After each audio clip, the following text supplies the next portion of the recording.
Hola chicos, mi nombre es Daniela Arias Rodríguez, soy estudiante de Derecho en la Universidad de Pamplona. En este video hablaré acerca de la historia y los modelos de ciudadanía. Cuando hablamos de ciudadanía, nos basamos en un concepto y pensamos que es algo moderno, pero no. Su nacimiento se produjo alrededor de unos 2500 años en la época de Grecia. Sí, así como lo escuchan, en Grecia, donde ha dado muchos inicios y donde han nacido la democracia, la filosofía y con ello la ciudadanía. Este concepto tiene como tal su nacimiento en Grecia, fue primera vez utilizado allá. Bueno, la idea de ciudadanía ha ido ampliando su vigencia y afectando cada vez más las esferas de la realidad, y con ello va ampliando los derechos vinculados al concepto en sí. Ciudadanía era que se beneficiaba a unos pocos. Ese concepto se ha ido ampliando notablemente. ¿Por qué? Porque hoy en día ya las mujeres tenemos derechos, tenemos igualdad. Entonces eso de ciudadanía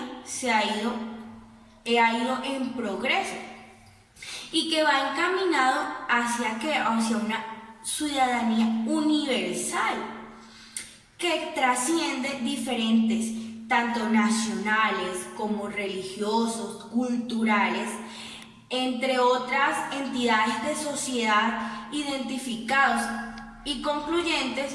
Hemos pasado principalmente en el ámbito de la democracia, y es allí donde ciudadanía se relaciona con democracia. ¿Por qué se ve? Porque cuando hablamos de ciudadanía hablamos de democracia. ¿Qué queremos en una democracia? Que estén los derechos de las personas. Bueno, hablamos de esas sociedades plurales y multiculturales, en lo que prima que la identidad social múltiple. ¿Por qué es tan importante para el mundo la idea de ciudadanía? O sea, entra como esa pregunta incógnita. Para poder darle solución a esta pregunta, tendríamos que hacer un estudio un poco de antropología. Como decía Aristóteles, el hombre es un ser social, un individuo que necesariamente debe vivir de una o de otra manera en el ámbito comunitario. Es decir, nosotros no somos unas personas que vinimos a este mundo solos y que no, nosotros necesitamos de esa comunidad, de esa sociedad.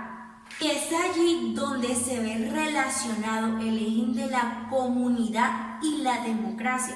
Entonces es ciudadanía y democracia que van como relacionados y van como en el mismo eje.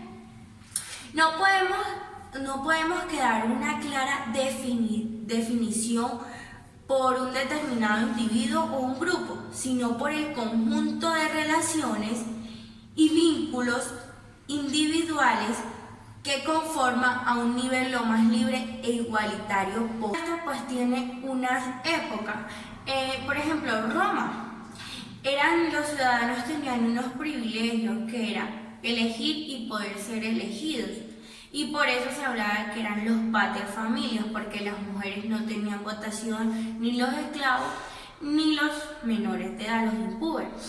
Entonces, ahí como que se va agrandando el concepto. En la Edad Media ya se va avanzando un poquito más. Se habla de la modernidad, de la Revolución Americana, de la Revolución Francesa, donde se le atribuyen derechos a los individuos, que era libertad e igualdad. También habla de la Revolución Francesa, de la parte contemporánea. Todos esos sucesos han hecho que ese concepto vaya avanzando, que se haya transformado a que hoy en día ya las mujeres podemos votar, ya el ciudadano cuenta con unos derechos, con unos deberes. Entonces ese concepto cómo ha ido avanzando y ha ido creciendo a pasar de la historia. Hablando ya un poco de la historia, En sí, Grecia nos ha dejado un gran legado, que son dos modelos, el cual vamos a presentar y analizar, que son el modelo ateniense, que era un sistema jerárquico, que era autoritario, porque los gobernantes estaban obligados a responder periódicamente, que ni la mujer ni el extranjero podían votar, o sea, que no eran ciudadanos. El modelo espartano es un sistema mixto que engloba las clases censitarias y las aristocracias, consolidándolos como un modelo socioeconómico.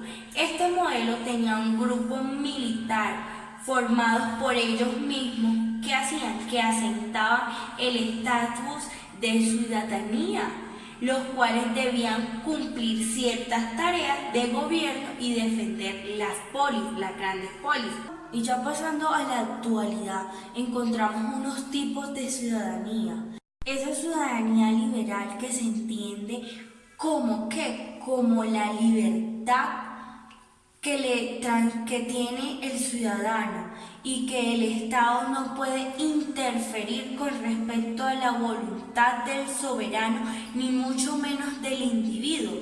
Libertad que se le posee, que se le atribuye al ciudadano o al individuo.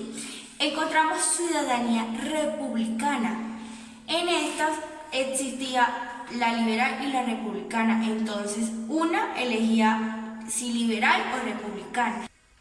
Encontramos ciudadanía comunitaria, como su nombre lo dice, comunidad. Es el privilegio que tiene esa comunidad o el individuo o el ascenso grupal para hacer valer esos derechos, esos deberes que tienen como ciudadano, pero ya basándose en una comunidad. También encontramos una ciudadanía multicultural. Cuando hablamos de grupos multiculturales, encontramos etnias, grupos religiosos, que son las madres solteras, cabeza de hogar, todos esos grupos que han sido desfavorecidos y que deben tener unos derechos especiales. ¿Por quién? Por el espacio, por el tiempo determinado y por todas esas dificultades que han pasado por mediante la historia y la sociedad. Bueno, en conclusión, respecto al tema de historia y los modelos de ciudadanía, concluimos que estos modelos abarcan mucho más un avance de la historia, de cómo ha ido creciendo ese concepto y esa definición de comunidad en la historia, y que va construyendo sociedades y en ello va construyendo ¿qué? Unos derechos y unas libertades ¿de quién? Del ciudadano. Muchas gracias.